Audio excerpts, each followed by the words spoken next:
മാനസിക രോഗങ്ങൾക്ക് സ്ഥിരമായിട്ട് മരുന്ന് കഴിക്കുന്നവരുണ്ടല്ലേ? കണ്ടിന്യൂസ് ആയിട്ട് മാനസിക രോഗങ്ങൾക്കുള്ള മരുന്ന് കഴിക്കുന്നത് കൊണ്ട് എന്തെങ്കിലും സൈഡ് എഫക്ട്സ് ഉണ്ടാകുമോ?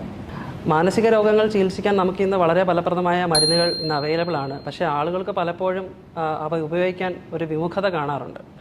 നമ്മളിതിൽ മനസ്സിലാക്കേണ്ട കാര്യം, ആധുനിക വൈദ്യശാസ്ത്രത്തിൻ്റെ ഒരു ഭാഗമാണ് സൈക്യാട്രി എന്ന് പറയുന്ന ഒരു വിഭാഗം തന്നെ. അപ്പോൾ ആധുനിക വൈദ്യശാസ്ത്രത്തിലെ മറ്റ് മരുന്നുകൾ കണ്ടുപിടിക്കപ്പെടുന്ന പോലെ തന്നെയാണ് സൈക്യാട്രി മരുന്നുകളും കണ്ടുപിടിക്കുന്നത്. ഇതിനൊരു പ്രോസസ്സ് ഉണ്ടാവും. അതായത് മൃഗങ്ങളിലും പിന്നെ ചില മനുഷ്യരിലും പരീക്ഷിച്ച് നോക്കി ഇതിന് ഫലപ്രാപ്തി ഉണ്ടെന്നും മറ്റ് ഗുരുതരമായ സൈഡ് ഇഫക്ട്സ് ഒന്നും ഇല്ലയെന്ന് ഉറപ്പ് വരുത്തിയ ശേഷമാണ് സൈക്യാട്രി മരുന്നുകളും പൊതുജനങ്ങളിലേക്ക് എത്തിക്കുന്നത്.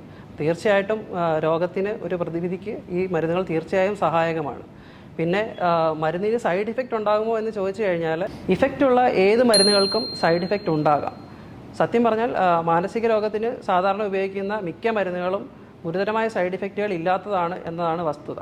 ഇനിയിപ്പോൾ നിങ്ങൾ ഒരു രോഗത്തിന് വേണ്ടിയിട്ട് ഒരു മരുന്ന് കഴിക്കുന്നു. ഇപ്പോൾ എന്തെങ്കിലും സൈഡ് ഇഫക്റ്റ് ഉണ്ടായിക്കഴിഞ്ഞാലും ആ രോഗത്തിന് നിങ്ങൾക്ക് ചികിത്സിക്കാതിരിക്കാൻ പറ്റില്ല. കാരണം ഇപ്പോൾ നിങ്ങളിപ്പോൾ ഒരു BP കഴിക്കുന്ന ചില ഗുളികകൾ, ചില ആളുകളിൽ കാലിൽ നീര് വെക്കുന്ന ഒരു സംഗതി ഉണ്ടാവാറുണ്ട്. പക്ഷേ ഉടനെ നമ്മൾ BP ട്രീറ്റ്മെൻറ്റ് നിർത്തില്ലല്ലോ. നമ്മൾ ചികിത്സിക്കുന്ന ഡോക്ടറോട് ആ കാര്യം പറഞ്ഞിട്ട് ഈ കാലിന് നീര് വരാത്ത തരത്തിലുള്ള ഗുളികയിലോട്ട് മാറും.